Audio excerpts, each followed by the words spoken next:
Namamsi and Swagatam to the Niti Shatakam series. In this video, I will be continuing with the shlokas of MoorkhapaddhatiH, which describes the fools. In the previous two videos, I told the interesting story of the poet Bhartruhari, and also we had seen shlokas of MoorkhapaddhatiH. Though you do not need to watch those videos to understand this video, do consider watching them. They are very interesting. Now we shall see the shlokas from MoorkhapaddhatiH. Krimikulachitam lala klinnam vigandhi jugupsitam nirupamarasam pritya khadan kharasthim niramisham surapatimapi shva parshvastham vilokyana shankate nahi ganayati kshudro jantuhu parigraha phalgutam. If you see in the third line, there is a word shva, which means a dog. This verse mainly describes a dog, and I will tell you why. First, let us look at the meaning of this verse. Shva krimikula chitam lala klinnam vigandhi jigupsitam niramisham kharasthim nirupamarasam pritya khadan surapatimapi parshvastham vilokya na shankate. That is, the dog, while biting the bone of a donkey, kharaha means a donkey, and asthi means bone. Asti with the alpa pranata means is. Like for example, pustakam atra asti means the book is here. But if we put a mahapranatha and say asthi, then it means a bone. That is why pronunciation plays an important role in Sanskritam. So the dog is biting the bone of a donkey, and the bone is krimikulachitam, meaning full of worms. Lala klinnam means wet with saliva. Vigandhi means stinking. Jugupsitam means disgusting. Niramisham means without flesh. This kind of a bone, the dog is relishing. Nirupama rasam, and eating very lovingly, happily. Pritya khadan. And even after looking at Lord Indra standing beside, Surapatimapi parshvastham vilokya, he does not feel shy, na shankate, because kshudro jantuhu parigraha phalgutam nahi ganayati. A small animal, kshudraha jantuhu parigraha phalgutam, meaning the worthlessness of his or her belongings.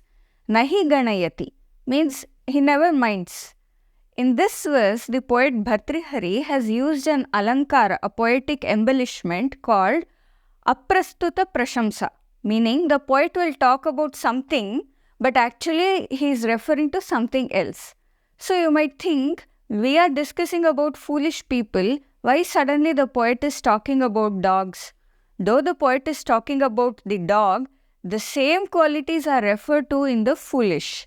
The dog happily relishes the disgusting, stinking bone filled with worms and wet with saliva.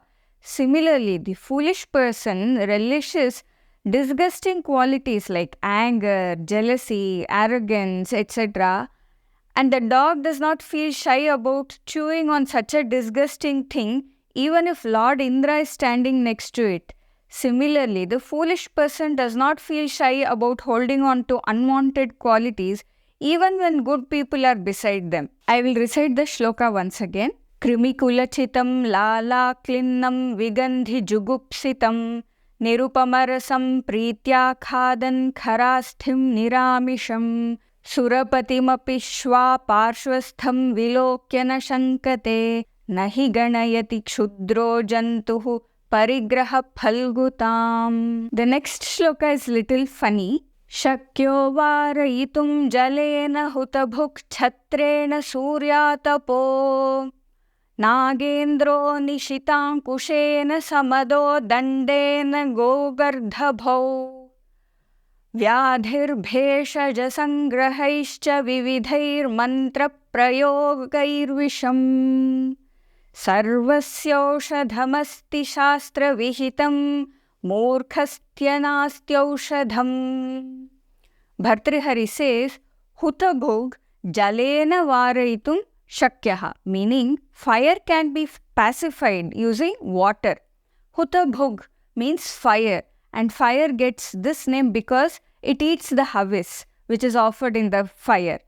Jalam, as most of you know, is water. Jalena means using water. Shakyaha means it is possible. Then he says, Suryatapaha Chhatrena varaitum shakyaha, meaning the sunlight, the very bright sunlight can be avoided using umbrella. Chhatrena means using an umbrella.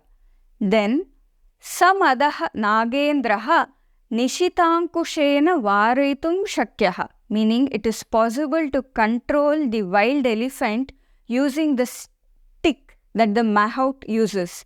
Nagendra means an elephant and Nishitankushena means sharp stick. Ankusha means the stick that the mahout uses to control an elephant. Go Gardabhau Dandena. The cows and donkeys can be controlled or taken in the right direction using a stick. Gauhu means cow, Gardabhaha means donkey, and Dandaha means stick. Then he says, Vyadhihi Bheshaja Sangrahaihi cha. And diseases can be cured by taking medicine. Vyadhihi means disease and Bheshajam means medicine. Then Visham Vividha Mantra Prayogaihi, meaning poison can be controlled using various spells. Sarvasya Shastra Vihitam Aushadham Asti, meaning for everything there is a cure which is prescribed in the Shastras. But Moorkhasya Aushadham Nasti, meaning for foolishness there is no cure. So through this shloka, the poet says, don't even try to go and correct a fool. It is impossible to do it. I will repeat the shloka again. Shakyo varayitum jalena hutabhuk chhatrena suryatapo nagendro nishitankushena samado dandena gogardhabhau vyadhirbheshaja sangrahaischa vividhair mantra prayogair visham Sarvasyaushadhamasti shastra vihitam moorkhasya nastyaushadham. Now you might wonder why the poet is stressing on this point through so many shlokas. In the previous videos also I had discussed shlokas where Bhartruhari says it is impossible to convince or teach a fool who is strong in his opinion, who does not know much but thinks he knows. Why again and again he is emphasizing on this simple concept? We all come across people having the characteristics that Bhartruhari has mentioned. We also know that it is not possible to change such people. Yet we have this urge to change someone. So we try and advise or talk very sweetly to them. Bhartruhari emphasizes that this is an absolute waste of time and energy. To make the emphasis stronger, he has told it in various ways through these shlokas. By the way, if you want a PDF containing the split of the big words, Anvaya Krama, word by word meanings and also overall meaning of the verse, then consider becoming a member of this channel. You will get access to the downloadable PDFs. Now the next shloka, which is extremely funny but contains a lot of wisdom. Sahitya Sangeeta Kala Vihinaha Sakshat Pashuh Puchha Vishanahinaha Trinam Nakhadannapi Jivamanaha Tadbhagadeyam Paramam Pashunam. The first line is pretty straightforward and most of you would have already understood the meaning. One who is without the touch of Sahitya, which is literature, Sangeeta, which is music, and Kala, meaning art. Vihinaha means one who is without. So one who is without the touch of literature, music and art is a Sakshat Pashuhu, meaning he is an animal, but Puchha Vishana Hinaha, meaning without tail and horn. Puchhaha is a tail and Vishanaha means horn. The next line is funny. Bhartruhari says, Trinam na khadannapi jivamanaha, meaning he is living even without eating grass. That is, a person who is not at all interested in literature, music and art is an animal, but this animal is living without eating grass. Trinam means grass.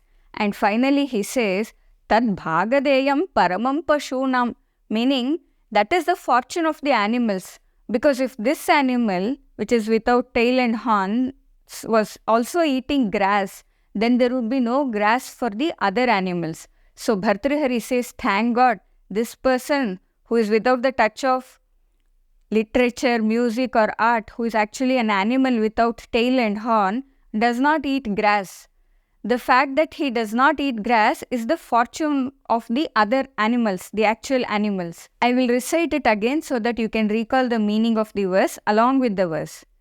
Sahitya Sangita Kalavihinah Sakshat Pashuh Puchha Vishanahinah Trinam Nakhadannapi Jeevamanah Tadbhagadeyam Paramam Pashunam. The next shloka goes like this. Yesham na vidya na tapo na danam jnanam na shilam na guno na dharmaha te martyaloke bhuvi bhara bhutah manushya rupena mrigascharanti. The poet says, Yesham na vidya na tapaha na danam na jnanam na shilam na gunaha na dharmaha, meaning those who do not have knowledge, vidya, or austerity or determination, tapaha, those who do not do charity, danam, those who do not have jnanam, knowledge, those who do not have shilam, meaning good character, those who do not have gunaha, meaning good qualities, and those who do not have dharma, righteousness, te martyaloke bhuvi bhara bhutaha, they are a burden on this earth. Manushya rupena mrigaha charanti, and they are actually animals, mrigaha, roaming around in the form of humans. Manushya rupena. I will recite this again. Yesham na vidya na tapo na danam jnanam na shilam na guno na dharmah te martyaloke bhuvi bhara bhutah manushya rupena mrigascharanti. The next shloka, which is the last shloka in the MoorkhapaddhatiH, goes like this. Varam parvata durgeshu bhrantam vanacharai saha na moorkhajana samparkaha surendra bhavaneshwapi. Bhartruhari says, Parvata durgeshu vanacharai saha bhrantam varam. Varam means better. He says it is better to roam around in the difficult areas of the mountains, Parvata durgeshu, with wild animals, vanacharai saha. Surendra bhavaneshu api moorkhajana samparkaha navaram. Meaning, even in the palace of Indra, the company of foolish people is not good. Better than that would be roaming around in the forest, in mountains, in difficult areas of mountains with wild animals. I will recite the shloka again so that you can recollect the meaning along with the verse. Varam parvata durgeshu bhrantam vanacharai saha na moorkhajana samparkaha surendra bhavaneshwapi. I hope that you enjoyed these shlokas of Bhartruhari Niti Shatakam. If you found these verses interesting, then please type Rochakam Asti. And if possible, type Niti Shatakam Rochakam Asti. If I get a good response from you all, then I will understand that I can continue with this series. So your comments definitely help me in deciding what videos to make next. Also, please do subscribe to my channel. It is free for you, but it will definitely help me in growing this channel. And do share this video with people in your circles so that everyone can enjoy this beautiful work filled with wisdom. Agrimachitre Melitasmi, Namo namaH.